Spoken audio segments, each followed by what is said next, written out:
Buenos días, miembro del Tribunal Público Asistente. Antes de entrar en materia, me gustaría explicar brevemente cómo se irá estructurando esta presentación.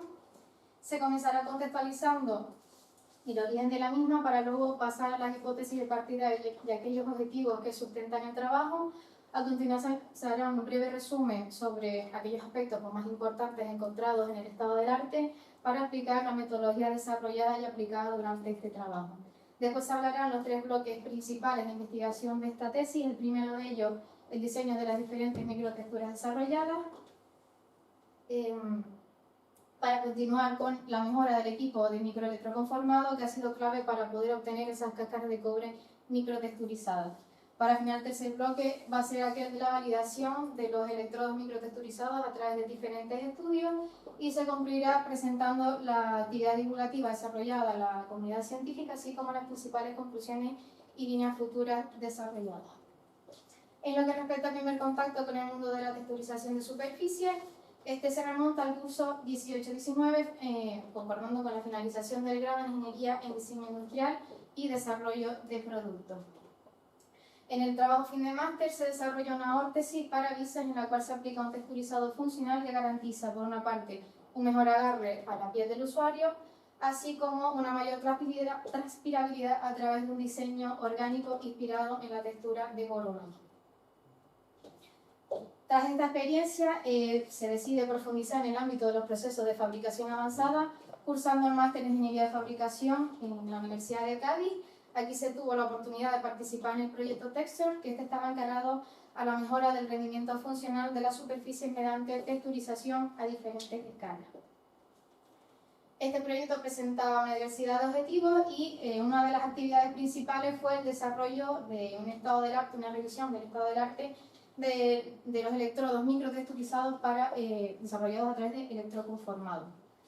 Esta actividad derivó precisamente en la elaboración del trabajo fin de máster, el cual no pudo ser verificado experimentalmente por las condiciones impuestas por la pandemia en aquel momento, pero esta investigación permitió detectar diferentes vacíos en la literatura, como era esa falta de datos empíricos, la no existencia de metodología sistematizada, así como falta de estudios también respecto a las microtexturas empleadas en los electrodos para electroerosión. A partir de estos vacíos detectados en el trabajo fin de máster, se plantea una diversidad de hipótesis y objetivos con el fin de darles respuesta. Respecto a las hipótesis que se desarrollan mejor en el trabajo escrito, algunas de las ideas que las sustentan son, por ejemplo, la combinación de diferentes tecnologías para desarrollar herramientas de alto valor para el proceso de electroerosión por penetración, y en este proceso se van a ir analizando las diferentes limitaciones de los procesos implicados, así como cuáles son los parámetros más relevantes, y se identificará también qué geometrías son las que podrán conseguir unas mejoras funcionales en la textura. Vale, para abordar estas hipótesis se definieron 10 objetivos. Algunos de los principales pueden ser, por ejemplo, establecer una metodología integrada y replicable, identificar y clasificar los efectos más comunes durante la fabricación de estos electrodos, evaluar el potencial que tiene la reutilización de las piezas modelo, así como validar finalmente de manera experimental el desarrollo de los electrodos para electroerosión por penetración. Ya adentrándonos en el estado de la cuestión, se ha podido observar cómo en las últimas décadas el estudio detallado del comportamiento de las superficies, tanto a escala micro como submicrométrica, ha sido clave para mejorar el rendimiento funcional de los componentes, especialmente en las diferentes interfaces. Y es que la ingeniería moderna ofrece una diversidad de texturas y de superficies, cuya clasificación depende de cómo estén generadas y de la función que estas cumplen. Podríamos tener, por ejemplo, clasificaciones de superficies estructuradas, no estructuradas, aleatorias y sistemáticas. Desde el punto de vista funcional, el diseño y fabricación de superficies está orientado a satisfacer los requisitos específicos, lo que va a dar origen a las llamadas superficies de ingeniería. Y es que dentro de este ámbito las superficies estructuradas presentan una organización geométrica específica diseñada para conferir funcionalidades concretas, y estas pueden trabajar a diferentes escalas, por un lado la nano y por otro la micro. En el caso de esta investigación nos centraremos únicamente en la segunda.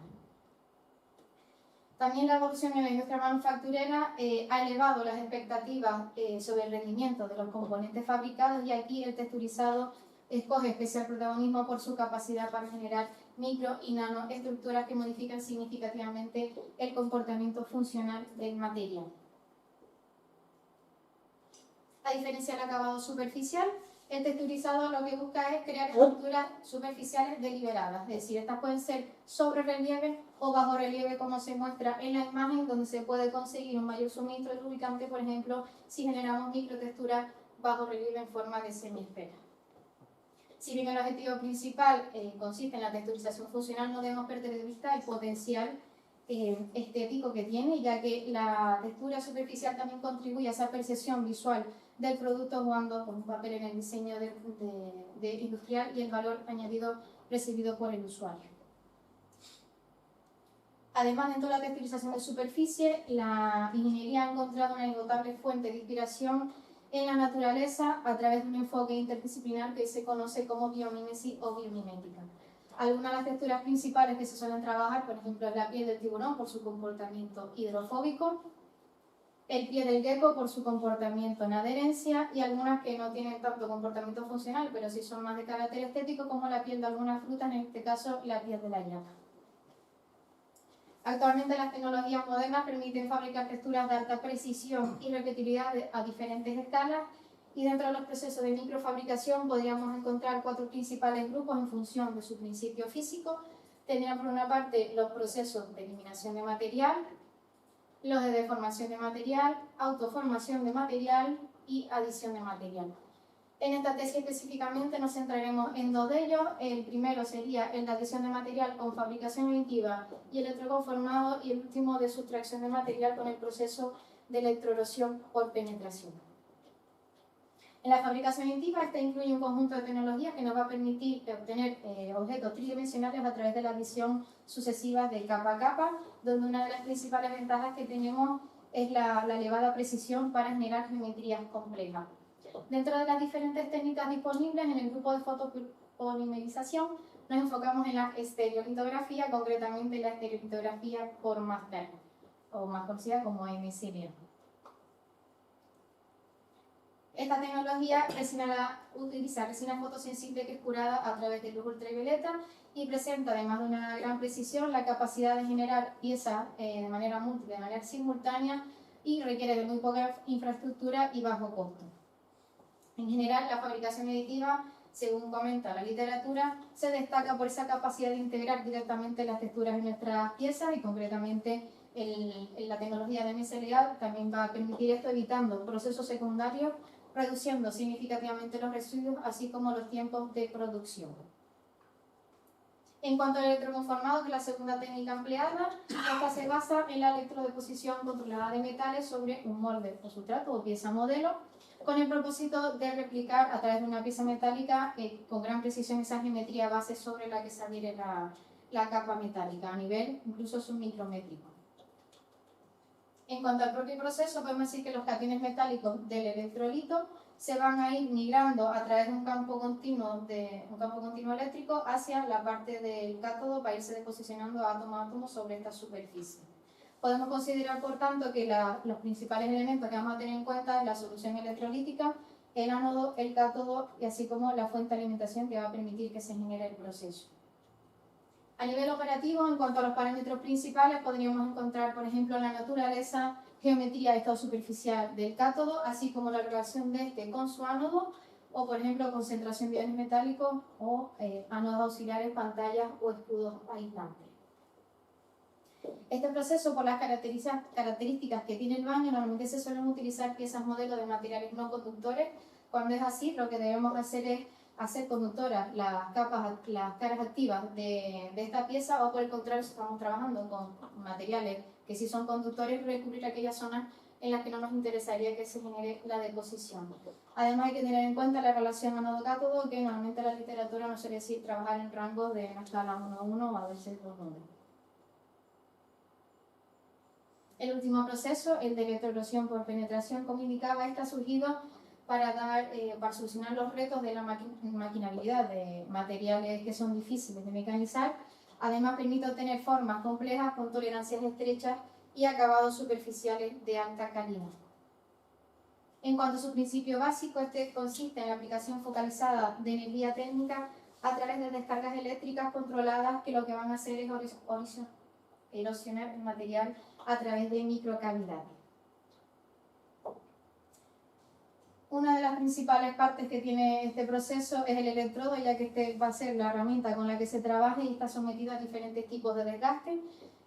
Por ello es importante también tener en cuenta la polaridad, ya que este va a ser el sentido del flujo de corriente entre el electrodo, es decir, nuestra herramienta, y la pieza. Normalmente se suele utilizar una polaridad positiva porque presenta normalmente un menor desgaste nuestra herramienta. Además, en cuanto a tolerancia, este proceso nos permite trabajar por debajo de la micra.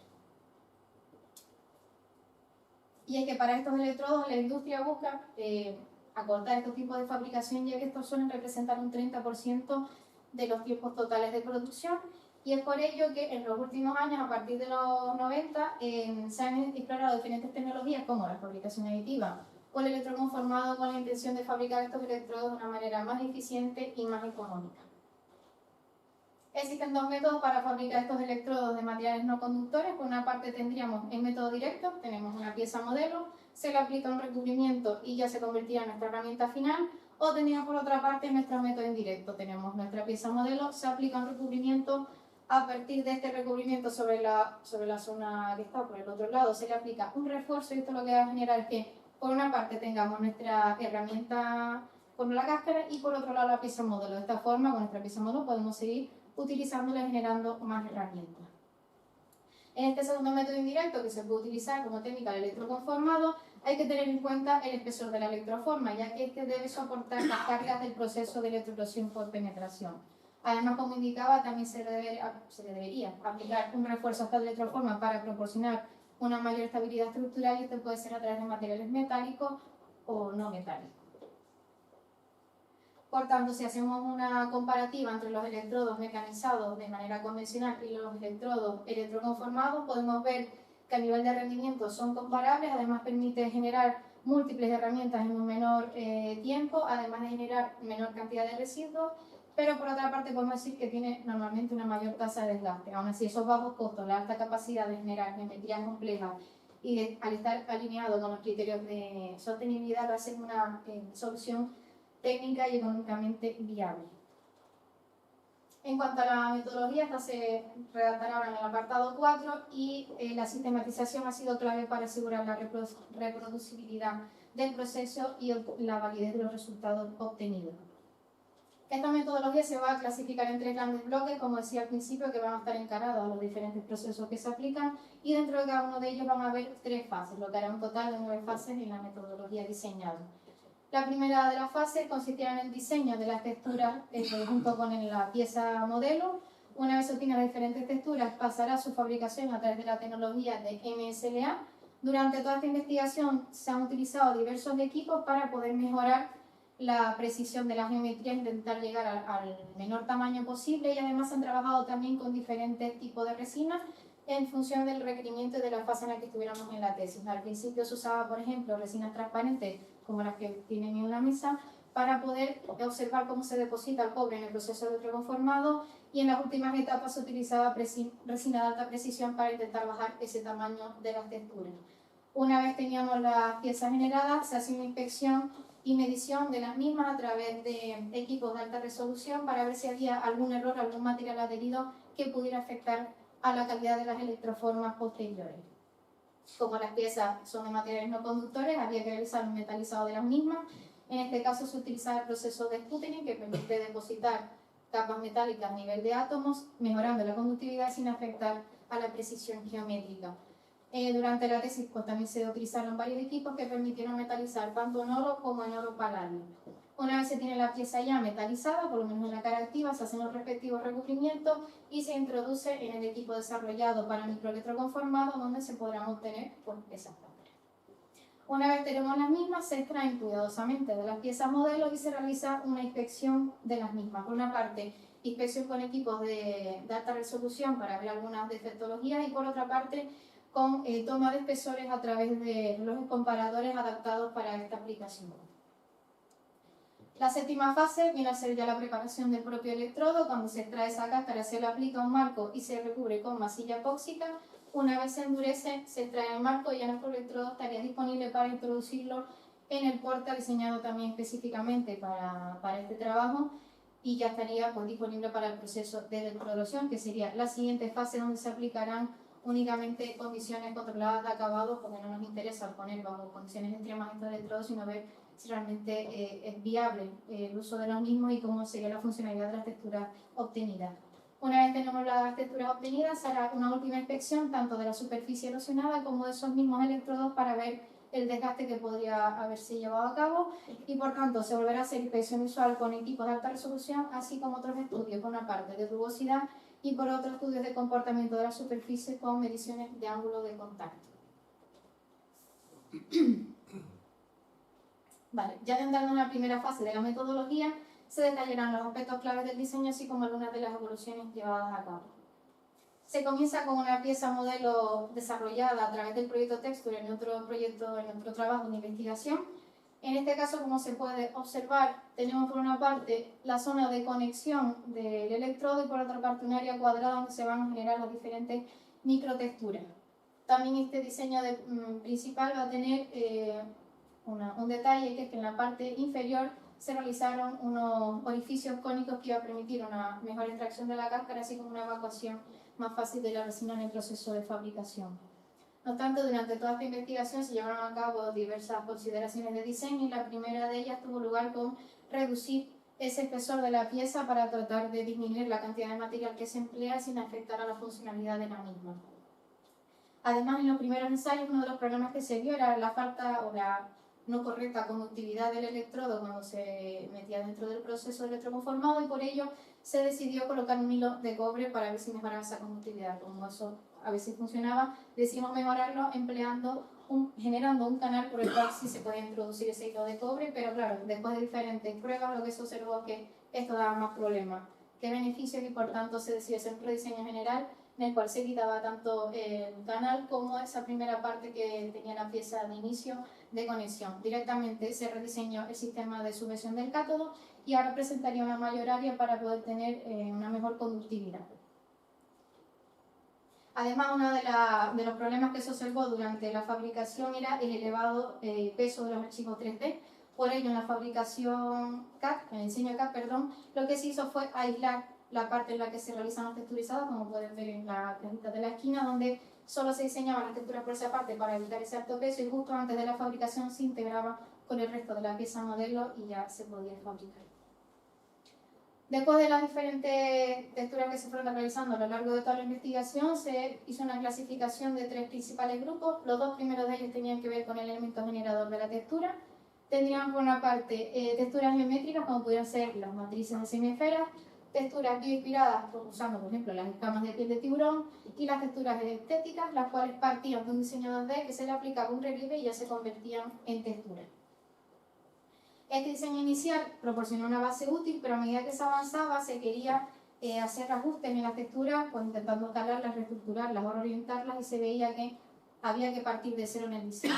Por ello se vio la necesidad de trabajar con nuevas herramientas como el Grasshopper y su plugin, el Rhinoceros y su plugin de Grasshopper, que permitía una parametrización mucho más ágil a través de una programación por bloque. Para ello se hizo una metodología que se formalizó a través de un trabajo fin de grado, ya que ante la ausencia básicamente en la literatura de guías específicas para la generación de superficies microtexturizadas. Vale, respecto a las parametrizaciones, los diseños que se llevaron a cabo en las texturas geométricas resultaron bastante sencillos porque el propio Grasshopper tenía ya unos paquetes que te generaban subdivisiones de la superficie y simplemente pues, colocaba unas secciones cilíndricas o cuadradas que ya generaban pues, las texturas como se puede ver aquí. Pero en el caso de las texturas que eran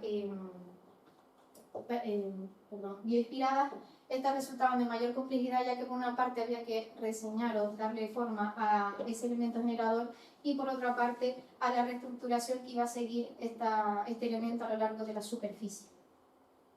Como indiqué previamente, uno de los mayores problemas era ese elevado peso de los archivos que al final dificultaba el flujo de trabajo en el diseño. Otra de las estrategias que se implementó fue la del slicing. Esto lo que hace es dividir la textura en capas, simplificando así su geometría, como se puede ver en pantalla, la textura esa de las camas, pues al final se ha laminado, digamos. Esta técnica además aprovecha las ventajas del proceso de MSLA con ese redondeo que se genera a partir de la acción de la luz ultravioleta y va a hacer que no tengamos que generar diferentes operaciones de suavizado en el diseño CAD. Con todo ello, al final se decidieron trabajar con dos texturas principales a lo largo de la investigación. Por una parte, la de semiesferas, que también la tendrán sobre la mesa, en una matriz de 8×8 intercalada con semiesferas de 1,2 milímetros de diámetro. Esto se escogió con grandes dimensiones, digamos, porque al principio se trabajaba con un equipo que tenía ciertas limitaciones y aunque este equipo mejoró a lo largo de la investigación, se tomó esta textura como estudio de caso complejo, de casos de geometría complejas, ya que se observaba que había una dificultad de deposición de cobre en este tipo de textura. Además, uno de los motivos por los cuales se escogió es por su comportamiento hidrofílico. Por otra parte, la textura siguiente se escogió por su diferencia, por su contraste con la anterior, en este caso la textura de piel de tiburón, la de las diferentes escamas, por su comportamiento hidrofóbico y porque en este caso las texturas estaban sobre relieve. Además, esto iba a permitir comparar esa influencia de la morfología en el proceso de electroconformado. Una vez definidas las texturas, se pasa a hacer el rediseño del equipo de microelectroconformado, del cual también parte de un trabajo de investigación previo. Este contaba básicamente con 7 componentes y, como se pueden ver en pantalla, pero al empezar a hacer las primeras pruebas se observó que no había repetibilidad en los ensayos y que además era muy complicado aislar los diferentes parámetros operativos del proceso. Por ello, se decidió al final rediseñar todo el equipo, quedándonos únicamente con los dos primeros elementos, la fuente de alimentación y el sistema de control automático del equipo. Este nuevo equipo va a presentar por una parte un tanque de almacenaje para contener un gran volumen del baño, un tanque de microelectroconformado, un elemento divisorio, así como otro elemento de sujeción de cátodo que tendrá evidentemente por una parte el cátodo con su sistema de sujeción y el sistema de recirculación. Un gran detalle que tiene este nuevo rediseño es ese diseño de doble depósito en el cual vamos a tener una escala de 1:3 con 1 litro para poder generar el proceso electroconformado y 3 litros de volumen de renovación, por si se quisiese hacer una renovación continua del baño y tener las mejores condiciones en mismo.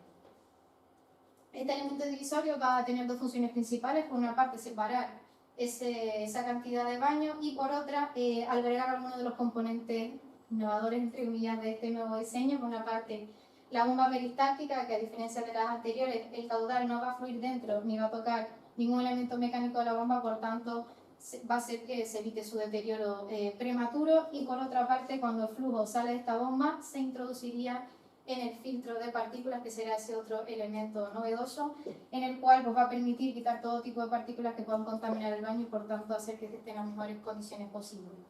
Una vez el baño sale filtrado, se va a introducir en el siguiente elemento, que será el sistema de recirculación. Entrará por la zona superior, por esta boquilla, y fluirá hasta salir por unos orificios cónicos de 0,25 milímetros en las caras interiores del mismo, que van a permitir salir con suficiente presión para generar esa agitación del baño y evitar esa decantación de los iones.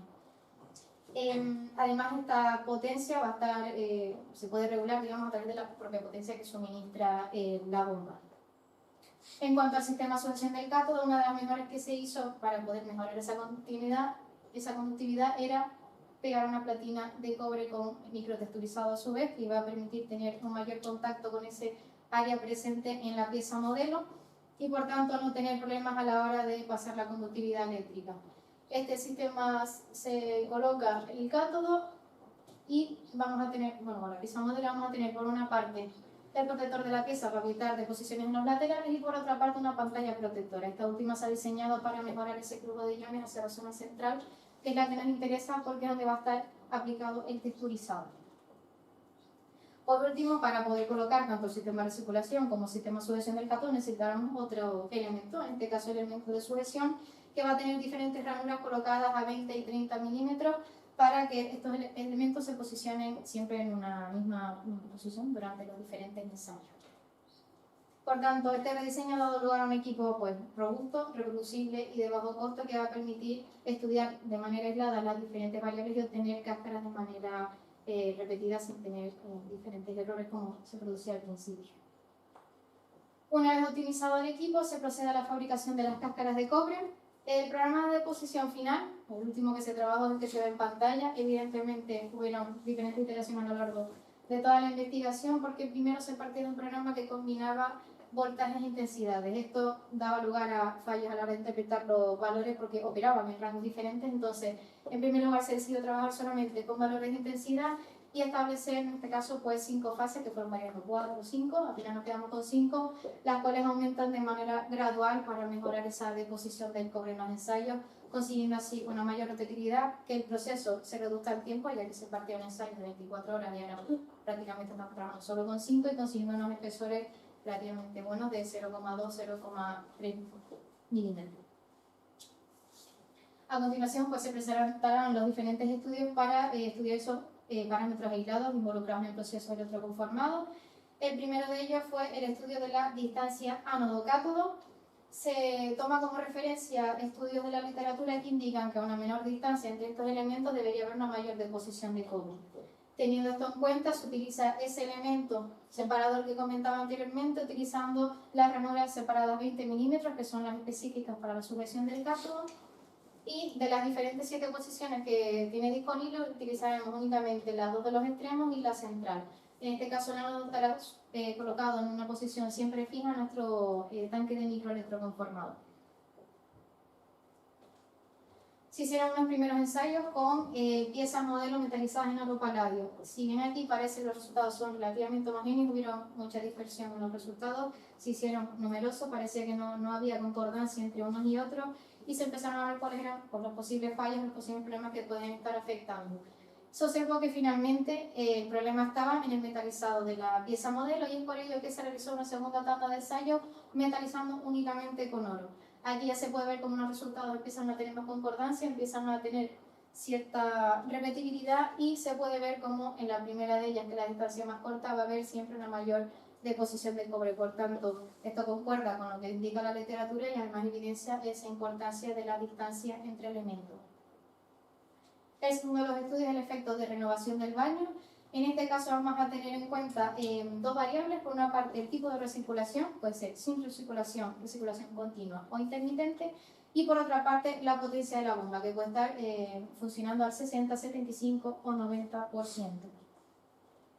El diseño de experimento final es el que se observa en la pantalla, con 7 tipos de experimentos, los cuales se repetirán 3 veces.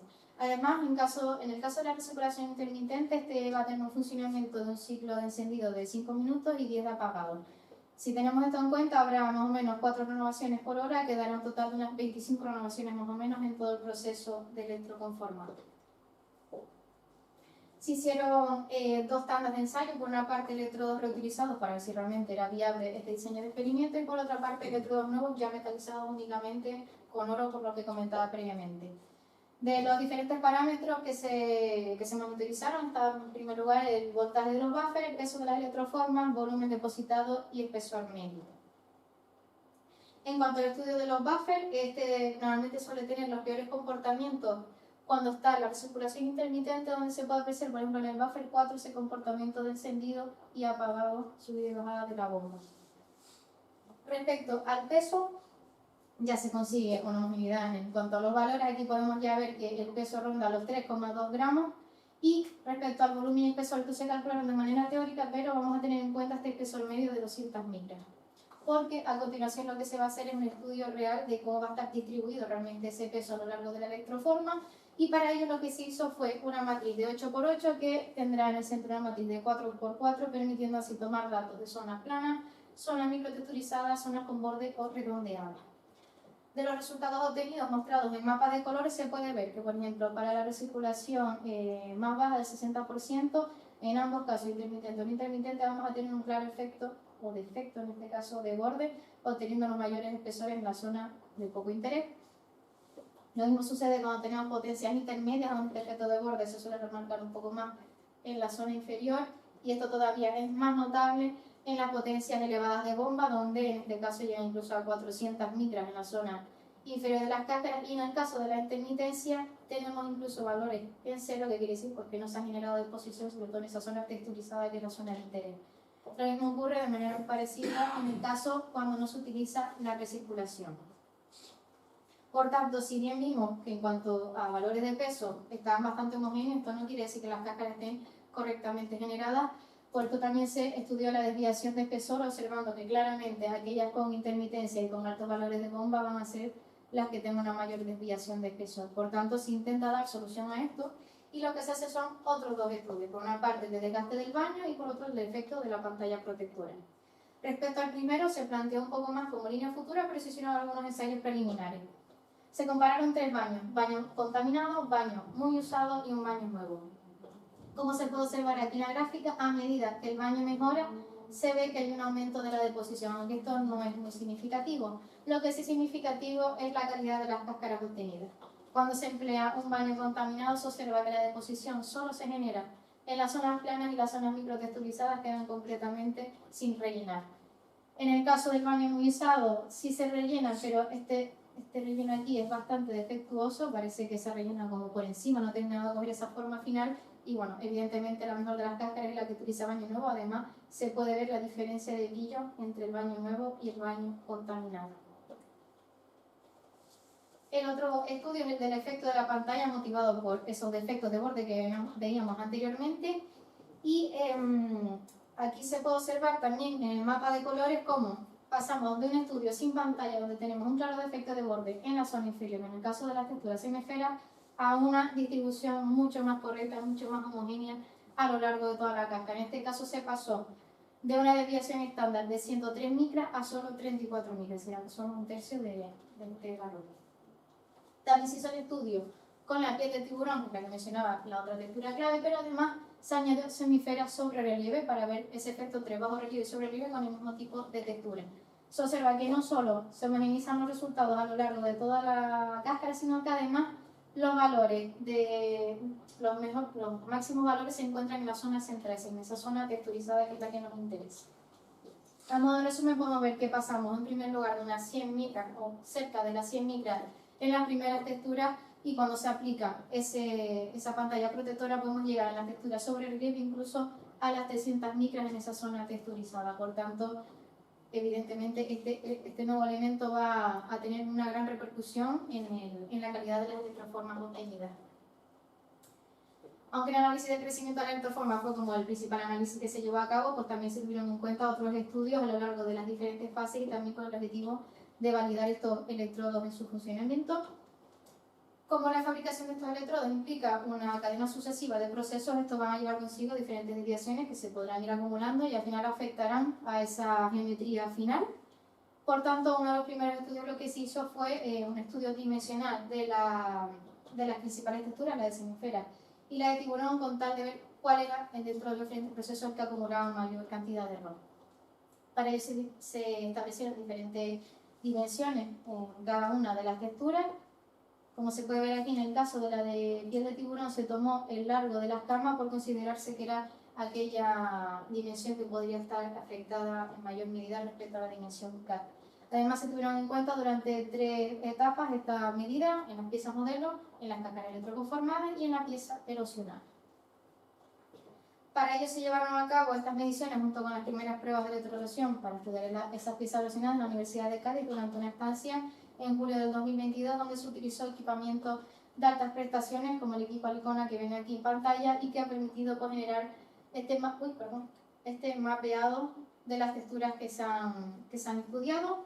Ese mapeado, esa nube de puntos, posteriormente se introduce en el programa de Mountain Maps, donde se hace una primera nivelación para evitar errores en esa adquisición de datos, y posteriormente con diferentes herramientas se toman esos diferentes datos de las dimensiones establecidas. En primer lugar, como se pudo generar esas piezas erosionadas, pues se indica que hay validez en este estudio de que todo tipo de tecnologías permiten generar electrodos funcionales, y también se pudo demostrar que evidentemente el mayor error siempre iba a estar en el proceso de MSLA, en ambos tipos de textura. Por tanto, se intentó cuantificar para tratar de mejorarlo en los siguientes estudios. Por ello, teniendo en cuenta esta etapa como crítica, se procede a mejorarla, y una de las primeras cosas que se hace es optimizar ese equipo de MSLA. Partimos de un primer equipo que trabaja con resoluciones de 47 micras y el segundo nos permite trabajar con resoluciones de 22 micras. Por tanto, se puede reducir tanto la altura de capa como esa dimensión de las texturas que se generan. Además, la segunda de las optimizaciones era en torno al postprocesado, concretamente el de postprocesado en cuanto a limpieza, porque se ve que este tiene cierto efecto en la calidad de las texturas obtenidas. Para ello, se establece un protocolo de limpieza donde se comparan limpiezas manuales y limpiezas asistidas, y esto se va a ver claramente en las imágenes que se muestran en pantalla con mejora significativa. En el primer caso, la primera columna, estaríamos trabajando con el equipo de partida. Aquí se ve también que hay defectos de forma, no hay redondez, por ejemplo, y las texturas de las escamas quedan muy simplificadas. Cuando se utiliza el equipo nuevo, utilizando igualmente una limpieza manual, esto mejora notablemente simplemente por la acción del equipo. Y a las dos últimas se utiliza una limpieza asistida y en el último caso una limpieza asistida pero bajando la altura de capa a 25 micras. Por tanto, se consigue una mejor resolución de esa división de capas en la pieza. Además de esta validación dimensional, se hace un estudio del comportamiento de la superficie. Se estudian dos grupos en base a esas dos principales texturas estudiadas. Por una parte, las texturas bajo relieve con combinaciones de semiesferas que deberían tener un comportamiento hidrofílico, es decir, por debajo de los 90 grados. Como se ve en la gráfica, todos esos valores van a estar continuamente por debajo de los 90, cerca, pero por debajo de los 90, por tanto cumple con ese comportamiento hidrofílico. Y el segundo grupo, encarado a las texturas de piel de tiburón que tienen un comportamiento hidrofóbico, es decir, por encima de 90 grados o por encima de 150 si son súper hidrofóbicas. Como se ve aquí en pantalla, no todo tiene que ser con texturas de tiburón, sino que pueden haber simplificaciones de las mismas inspiradas en otros autores. Aquí el problema está en que no solo los valores están por debajo de 90, sino que incluso son inferiores a los valores que habíamos obtenido con las semiesferas. Entonces aquí surge la siguiente pregunta: ¿qué tiene más influencia, la textura que nosotros estamos diseñando o el material base sobre el que estamos trabajando? Por eso se lleva a cabo este estudio complementario donde se analizan 5 tipos de texturas diferentes. 2 enfocadas a las piezas modelo, una tal cual sale de la máquina y otra aplicando un granallado, y 3 piezas de aluminio, la primera con un granallado, la segunda pulida y la tercera que se le ha aplicado una erosión. De los resultados obtenidos se van a ver tendencias claras. Primero, respecto al efecto del material. Las superficies de aluminio, si las comparamos con las de resina, van a tener mayores ángulos de contacto, por tanto, la tensión superficial del material va a tener influencia en esa humectabilidad.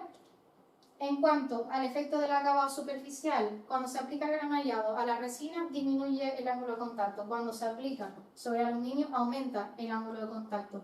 Por tanto, el impacto del acabado superficial va a depender, de cierta forma, del material base sobre el que se trabaje. Y por último, en el caso de la superficie de aluminio, se ve claramente que cuando se aplica el proceso de electroerosión, aumentan significativamente sus propiedades hidrofóbicas. Ya por último, para validar el uso de los electrodos electroconformados como herramientas de electroerosión, en primer lugar se hicieron esos ensayos en la Universidad de Cádiz, donde las cáscaras no tenían suficiente estabilidad estructural, pero sirvieron para comprobar si esos parámetros de acabado podían servir y podían resistir esas condiciones. Para ello se emplearon unas VDI 20 para tablas de cobre acero, porque no existen tablas de cobre aluminio, por tanto se adaptaron tratando de que estos valores fueran lo menos exigentes posible. Y como se puede ver en las dos gráficas para semiesferas y para la piel de tiburón, respecto a las magnitudes de referencia, apenas han habido pocas variaciones en micras. Esto de todas formas solo se empleó una erosión. A medida que se hagan más erosiones, esta superficie se irá suavizando y se va atenuando ese defecto de desgaste. Además pudieron validarse que finalmente se pueden utilizar como herramientas de acabado. Aquí son algunos ejemplos de cómo se ha quedado sobre todo esa zona con un tono más negro, pues donde se ha aplicado cuando no se ha colocado bien en el portaelectrodo. Cuando ya se obtuvo las cáscaras finales con todas esas optimizaciones que comentaba anteriormente, se volvieron a hacer unos ensayos haciendo los estudios con los mismos parámetros para que hubiera para que se pudiese una comparación. Y aparte de la textura de semiesfera entrante y la de tiburón, se hizo la misma de semiesfera sobre relieve para volver a hacer esa comparativa. En primer lugar, se observa una clara relación entre la nivelación del electrodo y el tiempo de erosión. Muestro hasta aquí si quieren verlo. En la piel de tiburón se puede ver cuando no hay una correcta alineación de la textura con la pieza sobre la que se trabaja.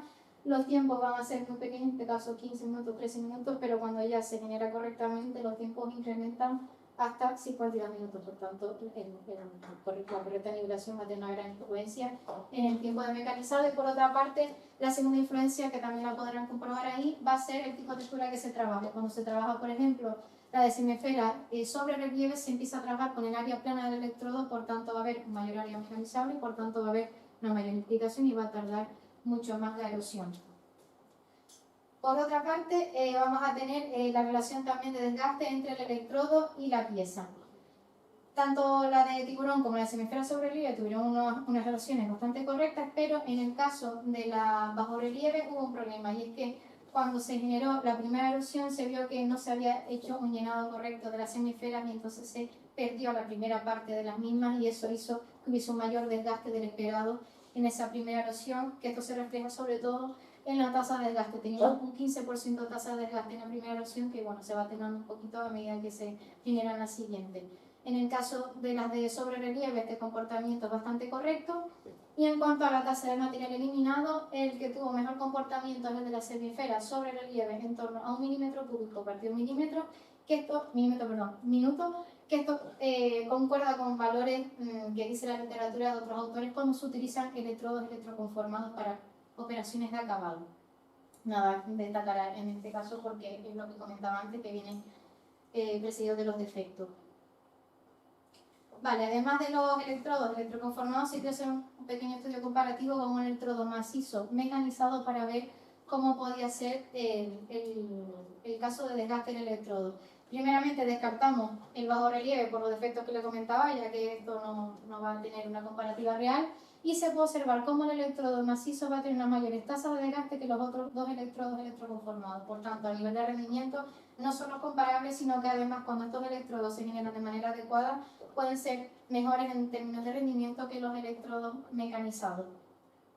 En cuanto al estudio de tasa de eliminación de material, aquí si comparamos todos los electrodos se puede ver que el electrodo macizo pues al final está en competencia un poco con los otros electrodos, sobre todo los de bajo relieve, que tienen un área de contacto muy similar a la del electrodo macizo. Por tanto, otra vez en términos de rendimiento están muy similares. A nivel comparativo, por tanto, se valida que estos electrodos pueden servir como electrodos de electroconformado para el proceso de acabado y que tienen además algunas ventajas como puede ser el poder generar geometrías personalizables que no se pueden hacer de manera convencional y además son herramientas ligeras que permiten un microtexturizado de alta precisión. Finalizado todo el ensayo, se realiza la última caracterización integral de la superficie evolucionada en aluminio 7010 y el primero de los estudios es el del comportamiento funcional. Aquí se vuelve a preguntar si va a tener más efecto nuestra textura o el acabado superficial del proceso de electroerosión. En cuanto a los valores, se observa que para las de bajo relieve se obtiene un comportamiento hidrofílico como se esperaba y para sobre relieve un comportamiento hidrofóbico. Aún así, estos valores son superiores a los que se estudiaron para las mismas texturas en las piezas modelo. Por tanto, como se puede ver, no solo va a afectar la microtextura, sino que nuestro acabado superficial va a modular la misma para poder conseguir un mayor efecto hidrofóbico en este caso. En cuanto al estudio de rugosidad, los parámetros son muy parecidos, están en torno a las 2 micras, tanto para el electrodo de cobre macizo como para los electroconformados. Y en cuanto a las VDI, estas se ven que sí tienen un valor un poquito más elevado respecto al real, que estaba en 20, y esto se debe a lo que comentaba. Trabajamos en tablas de cobre acero, no cobre aluminio. El aluminio es un material mucho más erosionable, por tanto el proceso va a ser mucho más agresivo y esto va a repercutir una mayor rugosidad al final de la pieza obtenida.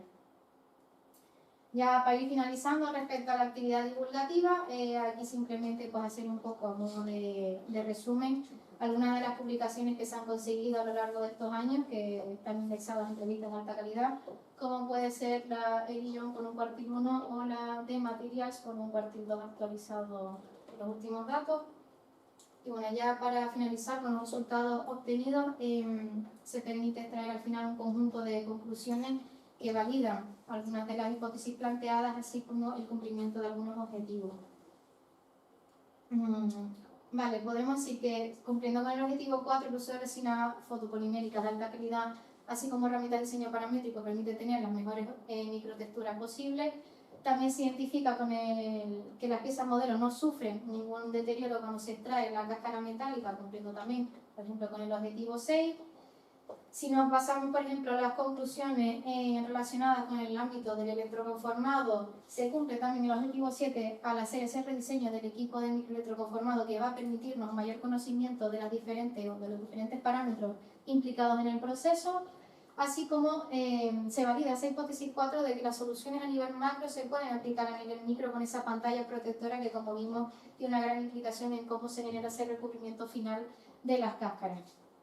Por último, respecto a las conclusiones relacionadas con la electroerosión y el comportamiento superficial, ese objetivo 10 de validar finalmente el comportamiento de estos electrodos como funcionales para el proceso de electroerosión se ha realizado y, por ejemplo, se pudo ver, como vimos al final, que el comportamiento superficial puede verse afectado en cierta medida por ese acabado inicial que tiene el sustrato o por el acabado propio del proceso de fabricación.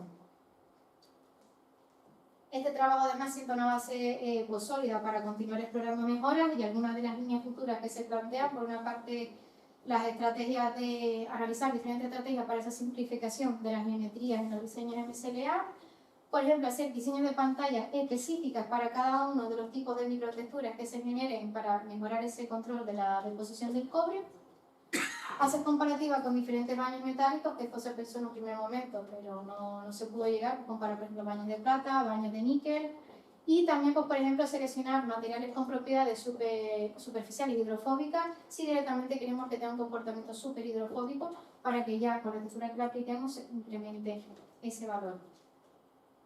Bueno, ya con todo ello doy por finalizada mi presentación. Quiero extender los agradecimientos en primer lugar al tribunal por haberse leído esta tesis y poder estar presentes hoy aquí, a mi tutor por estar durante toda la etapa académica, así como entidades que han colaborado, a la Universidad de Cádiz principalmente por permitirme la estancia y seguir en colaboración durante todos estos años para hacer muchos de los experimentos, al servicio de metrología y calibración, concretamente a Pepe, porque sin él todos los fallos que han habido no se habrían podido arreglar, al servicio de microscopía de La Laguna y las chicas del Jardín Botánico de Viera y Clavijo, porque también han prestado diferentes equipos, y por último, pues a mis amigos, pareja y evidentemente a mi familia, que sin ellos no hubiese sido posible llegar hoy aquí. Y bueno, con todo esto ya me quedo a su disposición ante cualquier duda o consulta que tengan. Muy bien.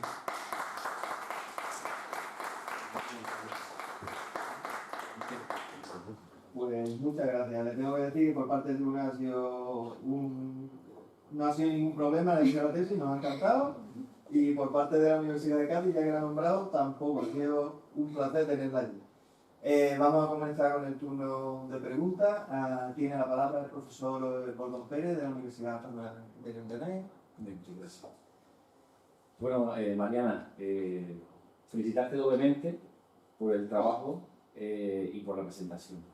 Cuanto al trabajo, creo que es un trabajo que está muy bien redactado, muy bien estructurado, además de todo el trasfondo del trabajo, la metodología que has empleado, la gran cantidad de métodos de caracterización, y sobre todo por enfrentar 3 métodos para llegar a un elemento final, siendo todos complejos, pero sobre todo el electroconformado y la electroerosión, que son procesos con muchas variables y donde la variabilidad es muy complicada de conseguir. Entonces, bueno, por toda esa parte creo que merece ese reconocimiento, ¿no? Por otra parte, la presentación ha sido para mí exquisita, el formato, la calidad también del documento ha sido muy bueno. Solamente he visto alguna errata que es raro en un documento tan amplio, tan pocas erratas, alguna tontería con alguna referencia y cosas así, lo cual, muy buena calidad en general, tanto de presentación como de documento. Tengo muchas preguntas, no quiero tampoco extender demasiado. Muchas son curiosidades, un poco de algunos aspectos técnicos y bueno, voy a seleccionar algunas de ellas para no extenderme demasiado. Bueno, en cuanto a la introducción del estado del arte, pues nada que decir, muy completo también, muy bien analizado el estado del arte, sobre todo las partes que más te afectaban, y incluso luego en el documento enlazan en cada momento con referencias relacionadas con problemas que te encuentras, ¿no? O cómo sustentas algunas conclusiones que haces, lo cual es bastante correcto. Y por ejemplo, en la parte de fabricación, en la parte del capítulo 4, la metodología de fabricación, Me parece muy interesante tanto el análisis de geometría, el diseño paramétrico, creo que es una herramienta muy interesante y potente.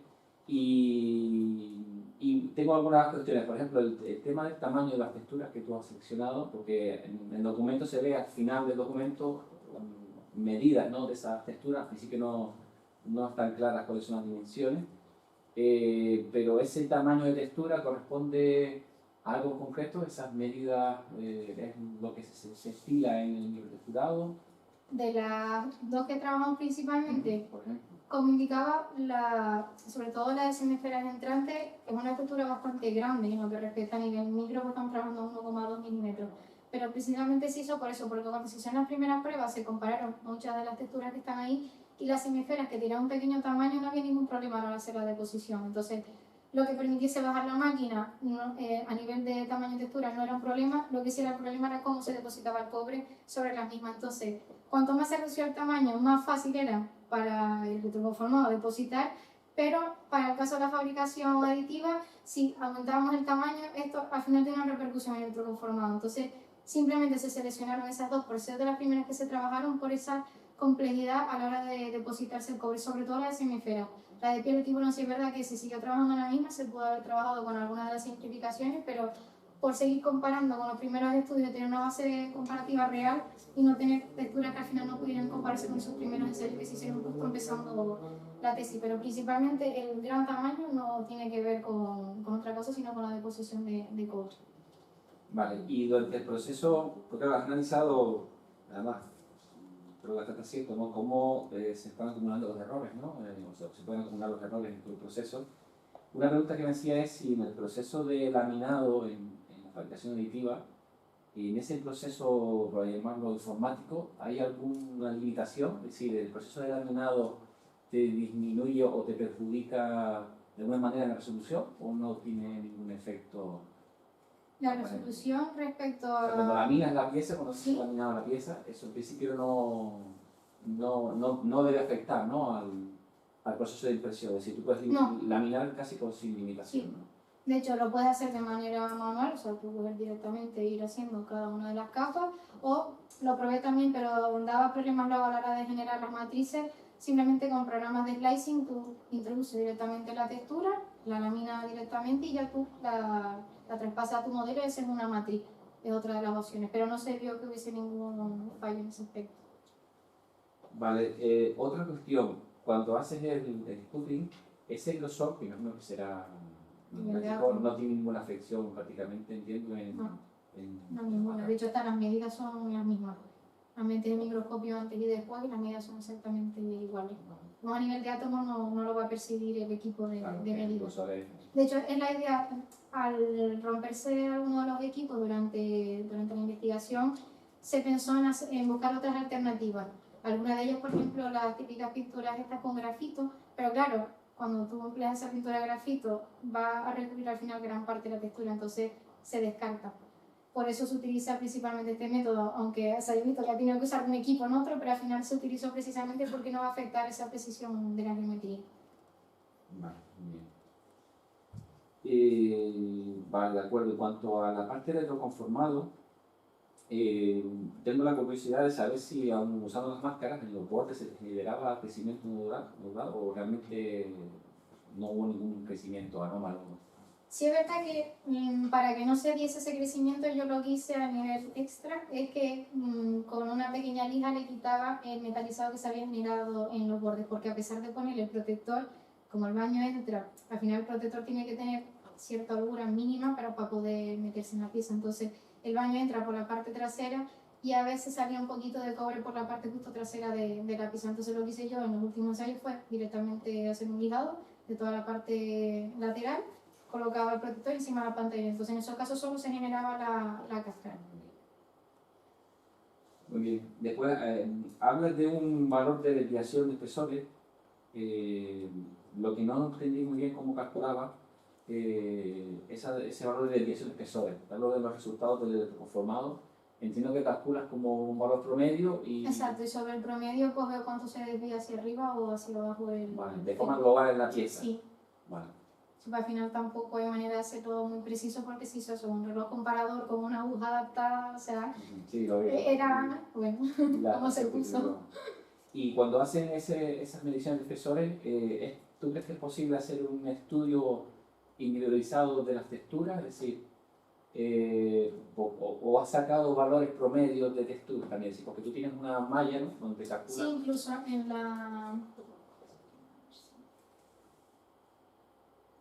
la última tabla comparativa,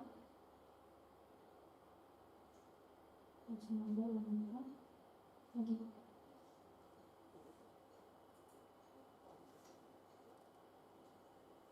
El espesor promedio se toma en diferentes zonas. En la esquina, zona texturizada, franja inferior y superior, para poder comparar también diferentes zonas, que no fuera pues, solo la textura o solo una zona plana, sino así se veía en la totalidad pues, cómo podía afectar esa desviación también. Vale, y entre esas zonas pues tomabas varios... Exacto. varios 10 medidas para cada punto. Vale.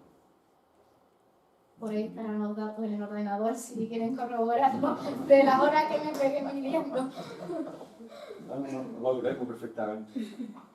Bueno, un problema que he visto que comentas, ¿no?, que debe ser complicado abordar es la cantidad de variables, ¿no?, que hay, por ejemplo, solamente en el proceso de conformado, en un baño de otro líquido como este, pues son tantísimas, y ellos tienen un estudio bastante extenso, ¿no?, de todas esas posibles variables. La pregunta es, ¿tú crees que la combinación de variables, porque has ido estudiando, ¿no?, distintas variables, pero esa combinación de variables, ¿tú crees que una variable puede afectar también a la otra? Sí, definitivamente sí. Sí, porque yo creo que incluso algunas texturas va y tal vez la distancia de 6 milímetros no es la más correcta. Entonces ya no solo incluso las propias variables mezcladas, sino el tipo de textura que pongamos dentro. Lo que pasa es que eso ya pues abarcaba un estudio mucho más amplio y no se pudo llegar, pero sí era una de las ideas de intentar combinar dos variables, por ejemplo, con otro tipo de textura y a ver si eso iba a tener cierta interferencia, que seguramente sí lo tengo. Sí. Bueno, ya para la parte de validación, bueno, haces comentario al problema de alcanzar la profundidad, ¿no? El valor ese, ¿no?, de esas profundidades que parece que es complicado alcanzarlas, ¿no? Sí. Y bueno, haces ensayos a 0,25, 0,15, 0,25, 0,6 milímetros, ¿qué era? Sí. La pregunta es, ¿cómo crees que puedes modificar las geometrías o qué soluciones se pueden dar para intentar alcanzar esas profundidades? Porque tú en el documento lo comentas, ¿no? Comentas que alcanzas esas profundidades, pero ¿crees que una modificación de la geometría o generar un electrodo de desbaste inicial y luego usar uno de acabado puede solucionar? Sí, le he dado algunas vueltas, pero la verdad que no he llegado a ninguna solución clara, sobre todo también porque fue la última parte y me quedé un poco más apurada, pero sí es verdad que habría que tratar de que por lo menos cuando entrase la primera vez pudiesen entrar todas las texturas, porque es que como se ven en los ensayos, siempre la primera o la segunda todavía cuesta que esté totalmente nivelado y que entren todas. Entonces, si aunque estuviera ciertamente desnivelado, por lo menos estuvieran todas las texturas dentro, sí es verdad que se podría tener una mejor textura, tal vez eso. Introduciendo un primer electrodo, incluso mecanizado convencionalmente, que permita una primera bajada y luego aplicar el otro. No sé si podría ser una solución viable. Bueno, y para acabar, 3 opiniones que te pido, ¿no? Bueno, la primera es, ¿qué futuro le ves a estas texturas en cuanto a aplicaciones concretas? Sí, una de las primeras, por ejemplo, bueno, como el tema de las hemisferas entrantes, retina al final lubricante, yo creo que esto se podría aplicar en herramientas como pueden ser brocas o fresas. Y yo creo que habría que intentar buscar la manera de poder mecanizar girando, ¿no? Habría que buscarle una vuelta, pero intentar tal vez en herramientas de este estilo, incluso superficie, siempre me imagino con la de piel del tiburón, pues superficie, por ejemplo, la que está en la parte inferior de los barcos, que no soy experta en materia, pero como al final son hidrofóbicas y repelen en cierta manera también la adherencia de ciertas sustancias que van en el agua, algas o lo que sea, pues aplicarlo en este tipo de elementos para mejorar, por ejemplo, la velocidad de los mismos y que no haya que estar aplicando diferentes tipos de textura o pintura adicionales. Una de las ideas que se me había ocurrido.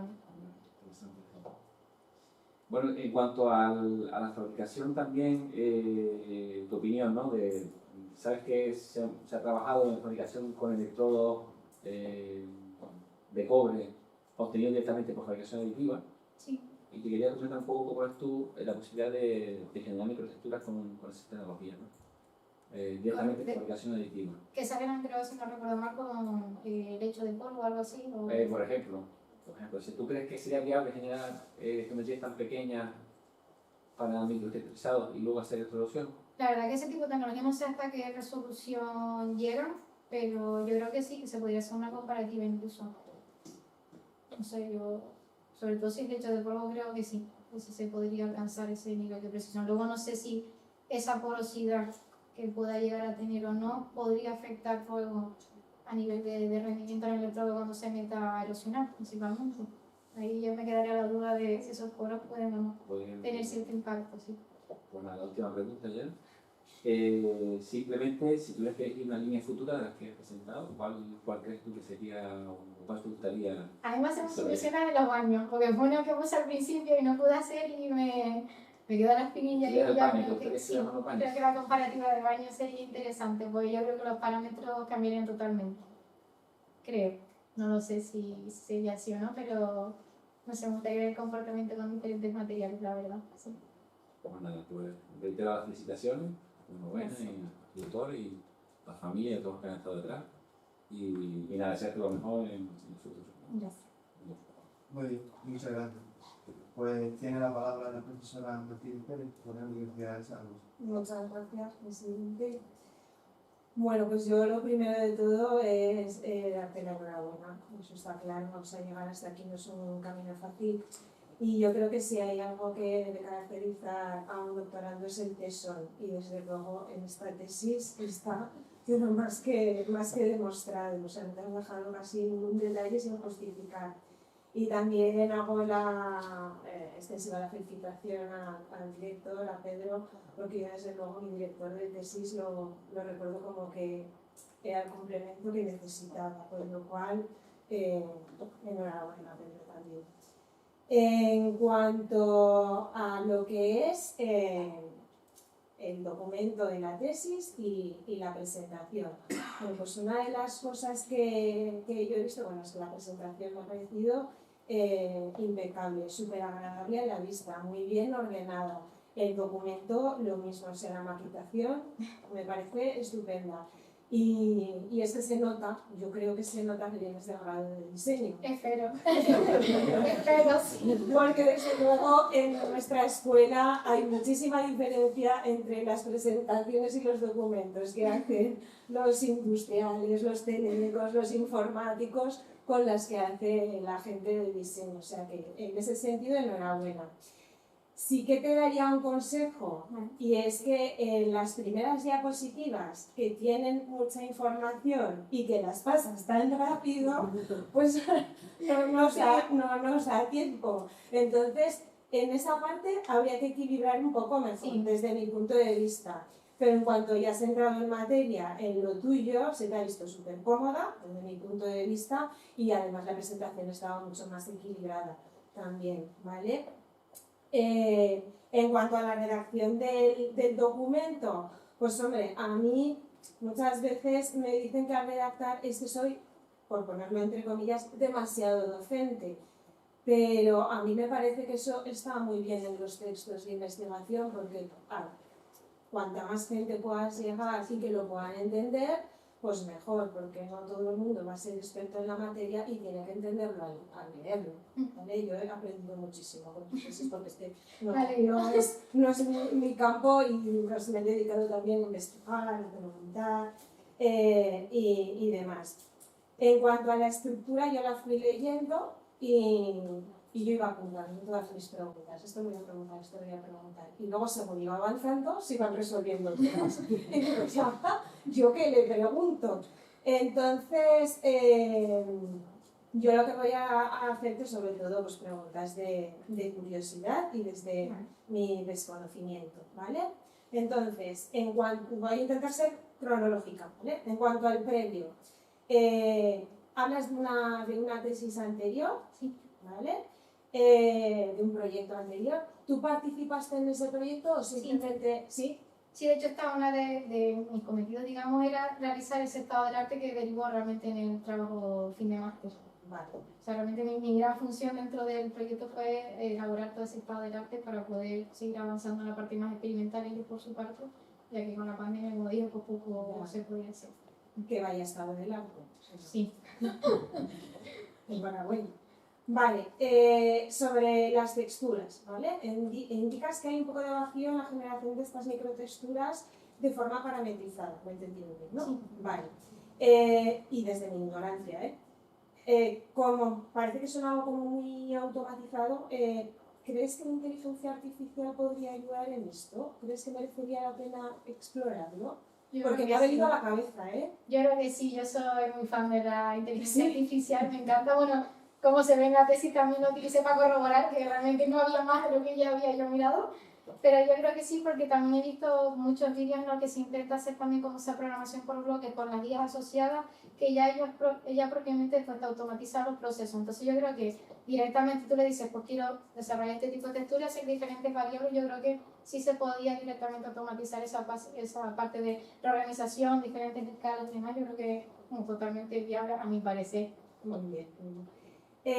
Sobre el SMLA, a priori y antes de empezar, ¿cuáles eran las limitaciones que a ti más te preocupaban? Es decir, nosotros tenemos una impresora 3D de hace muchos años que compramos, pues no me acuerdo muy bien para qué, y yo el nivel de definición que he visto en estos modelos, pues es que yo no me lo llegaba a imaginar. Entonces, a priori, antes de empezar, ¿qué es lo que te preocupaba a ti del SMLA?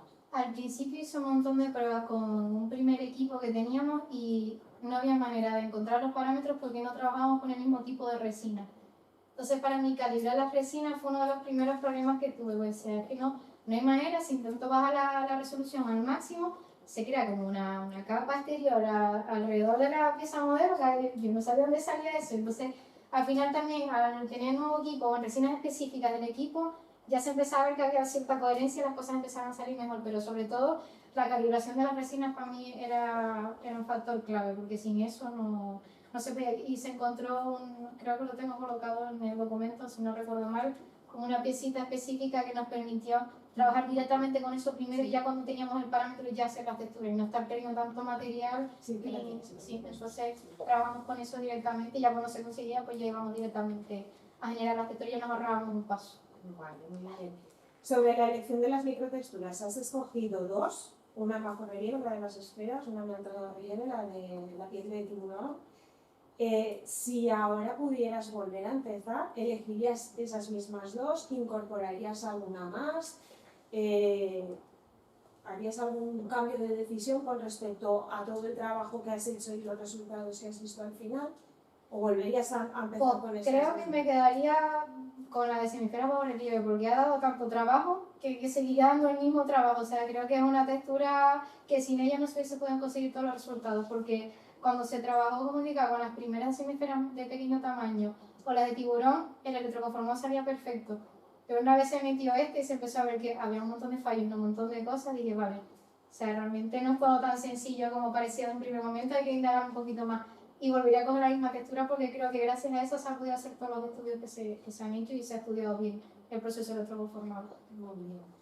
Sobre el electroconformado, ya no has dejado nada de la frente. Has estudiado la influencia de la distancia nodo-cátodo, la de la metalización previa, la influencia de usar modelo nuevo o usado, del desgaste del baño. Y para hacer las comparativas de las cáscaras, pues has mirado el peso, el espesor, el volumen, y sin embargo, al final hay una frase que a mí me ha llamado la atención, porque dices, bueno, y como estos datos no son concluyentes, nos vamos a fiar de la observación, del aspecto visual. Entonces, claro, yo llevándolo un poco a mi terreno, que son las piezas de plástico y los rechupes es algo que es muy subjetivo, porque es observar. Entonces, en este caso, me salta la duda también de si no será subjetivo el hecho de hacer una observación y no poder respaldarlo quizás con algo un poco más objetivo. ¿Qué opinas de eso? También es que lo comentaba en cierta forma porque no se hicieron tampoco un gran número de ensayos. Como hubieron problemas con el equipo de metalizado, al final estaba limitado el número de metalizaciones que podía hacer. Entonces, tuve que intentar hacer el máximo posible de tipos de estudio con el mínimo tipo de piezas metalizadas. Entonces, por eso indico que no es del todo concluyente porque tal vez si hago 20 puede que haya mayor variación, no lo sé.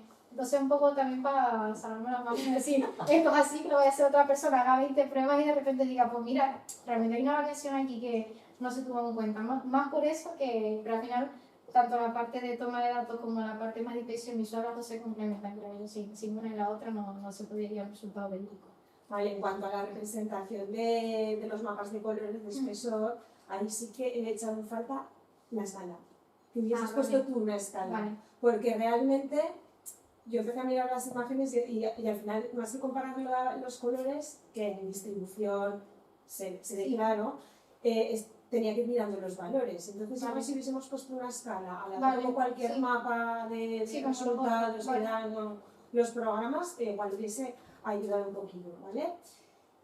Sobre la electroerosión, los electrodos has decidido hacerlos, o sea, erosionar aluminio y titanio, ¿no? Vale. Sí, titanio en las primeras pruebas, sí. Vale. ¿Por qué? ¿Por qué no acero, por ejemplo? Fueron los dos primeros materiales que me dieron y empecé a probar con ellos, o sea, fue un poco así más, no se tuvo muy en cuenta porque uno porque otro. Sí es verdad que luego se trabajó más con el aluminio porque como es más mecanizable, pues para tampoco estar haciendo que el electrodo mecanizar un material tan difícil como eran también las primeras pruebas con un electrodo bien hecho, pues mejor aluminio primero. Si realmente esto ya vemos que funcionaba bien, pues ya la idea era hacer siguientes pruebas con otro tipo de materiales. Ese era un poco el objetivo, de una vez terminar incluso ahí, pues seguir probando con otros materiales, comprobar que realmente no tiene efecto el material sobre el que se trabaja para el desgaste de los electrodos. Vale, te justifico también un poco por qué te hago esta pregunta, porque también por deformación profesional yo lo que pienso es en el postizo de un molde de inyección. Entonces, claro, yo pienso en acero. Sí. Y entonces digo, bueno, ¿y qué dureza tiene el acero? ¿Y qué dureza tiene, sabes qué dureza tiene presenta el aluminio? Yo tampoco, lo tuve que mirar. Ayer por la noche lo estaba mirando, entonces por cultura general, si quieres, te digo, un molde con pulido espejo para luminarias, ¿vale? El acero lleva como una aleación de recubriendo y tiene 60 rúculos. Un molde con pulido espejo para piezas de electrodoméstico anda entre 42 y 44. Entonces, cuando ya mire estos dos materiales, el aluminio era 160 Brinell, que si miras la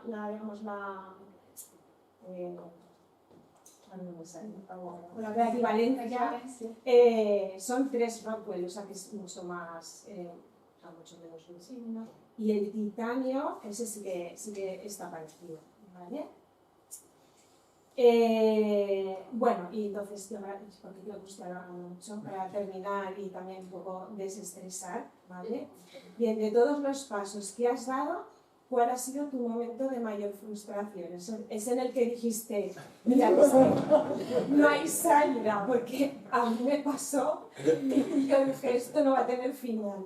Mira, yo decirte que, para modo anécdota graciosa, hubo una época que tenía tantas fallas y decía, esto no tiene solución, que me sacaba fotos a mí misma frustrada. Me decía, yo llegaré un momento que presente y me río viendo esto, pero sobre todo cuando comencé el primer año, me acuerdo de estar con ese primer equipo de partida, de 8 a 8, metí en el laboratorio y que no había un dato que se pareciera a otro. Y decía, esta tesis no va a salir, no va a poder salir. Y para mí ese año fue frustrante. Digo, es que estoy por dejarlo porque no veía una salida a nada. Pues digo, hago pruebas aquí, hago pruebas con lo otro, cambio los datos y volví otra vez a dar fallos.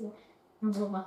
Entonces el electroconformado para mí fue como el cúmulo de mi frustración. Pues enhorabuena por haber llegado hasta aquí, ¿vale? Y luego otra curiosidad, las cáscaras de 0,2 milímetros, ahí tan delgaditas, cuando tuviste que pensar en desmoldarlas de la pieza modelo, que se te pasó por la cabeza, porque yo las veo tan... Bueno, ahora ya al tocarlas... Pero la toque tiene cierta integridad, parece que es menos, pero... Sí, porque ahora al tenerlas delante, pero yo cuando leía la tesis decía, ostras, pero y para sacar eso sin que se doble, sin que... Poquito a poco metiendo un cúter y levantando al final para que salga bien, porque sí es verdad que en algunas de las texturas, que por eso de todas las que diseñaron tampoco se pueden hacer todas para electroconformado, cuando quitaba la cáscara me llevaba a mitad de la pieza modelo. pues estaría encantada. que Aunque aparte- hagas el ángulo de salida, no, hay veces que no. O sea, que aparte de rigurosa, eres habilidosa. Sí. Bueno, pues por mi parte nada más. Lo dicho, muchas felicidades y muchas gracias por tu presentación y por tu trabajo. Gracias. Muy bien, pues muchas gracias. Me toca terminar. A ver. La verdad que el presidente es complicado porque ya se han dicho tantas cosas que a ver qué me queda. Pero bueno, sí que quiero empezar agradeciendo, ¿vale? Tengo que agradecer en este caso al programa de doctorado en Ingeniería Química, Mecánica y de Fabricación, a la Universidad de Las Palmas de Gran Canaria, al Departamento de Ingeniería Mecánica, por haberme permitido. Es un placer siempre venir a Canarias, pero es la primera vez que me toca en un tribunal en esta universidad y la verdad es que es un placer. Y además rodeado de amigos, mejor. Lo siguiente, por supuesto, sumarme a la felicitación. La tesis es excelente. Hay poco más que decir de lo que han dicho mis compañeros. Con lo cual, le tengo que felicitar, por supuesto, a su director de tesis. Y además, en su caso en concreto, pues la verdad es que he tenido la oportunidad de seguir un poquito su trayectoria. Me decía antes mi compañera que es de la última promoción del máster de fabricación donde yo fui coordinador. Entonces, hay un cariño ahí especial en esa promoción. Y en su caso especial, que sabe que tuvimos que tener un trato más cercano quizás de la cuenta, pues tengo que felicitarla por todo el esfuerzo, por toda la constancia, por todo lo que le tocó vivir y que saliera adelante tan bien. Entonces, tengo que darle la enhorabuena no solo por la calidad científica del trabajo, sino también por su calidad personal y en ese caso por lo hago extensible al resto de familiares que pueden estar pasando. Coincido también con mis compañeros, la presentación me ha gustado mucho. También coincido que los de diseño, la verdad es que se nota. También tengo que decir, y voy a seguir con las felicitaciones, que ya no solo por usted, sino todas las personas de esta universidad que me ha tocado escucharlas, estudiantes que han venido a Cádiz y algunos estarán por ahí, la presentación es excelente, con lo cual la labor docente también hay que felicitarla por la parte que les toque. Con lo cual no tengo mucho más que aportar y además, como le he dicho a mi compañero, es verdad que en un documento tan amplio siempre, y le va a pasar que va a abrir por una página y va a decir, pero ¿cómo me he equivocado yo aquí? Y dentro de X años abrirá por otra página y encontrar. Eso es normal, pero esos fallitos son muy menores con respecto al resto de la calidad del trabajo. Por lo cual, pues estar orgullosa de su documento. Tengo que decirle que me gustan mucho las tesis experimentales. Mi tesis fue experimental, también me gusta experimentar, como bien sabe, a nosotros nos gusta mucho ensuciarnos las manos, con lo cual yo valoro mucho las tesis experimentales, porque además, solo el que ha hecho una tesis experimental sabe que entrega un documento con una serie de ensayos, pero estos son los que han salido bien. Exacto. Detrás hay un montón que no han salido, de ensayos previos, de peleas previas, hasta poder llegar a unos que han salido bien. Entonces, hay mucho trabajo detrás que incluso en un documento de este estilo no se ve. Entonces, yo lo valoro especialmente, ese esfuerzo que no se ve en el documento. Y más, en su caso, que no aborda un proceso, sino aborda una serie de procesos encadenados que van acumulando una serie de problemas uno tras otro. Yo, si me parece, le voy a ir comentando alguna cosa de las distintas partes del documento y pues bueno, una cosa que he hecho, que no había hecho nunca, pero como me ha gustado también mucho la parte de la inteligencia artificial, el que se use, que hablábamos antes, una herramienta tan potente y que se use y que se diga que la he usado y el resultado es este y el resultado es bueno, pues me parece que es la primera tesis que veo yo que se habla tan abiertamente y tan tranquilamente, no demonizando el ChatGPT como que va a matar. Pues bueno, hasta que llegue Terminator vamos a utilizarlo. Y he cogido el ChatGPT y le he preguntado por su tesis.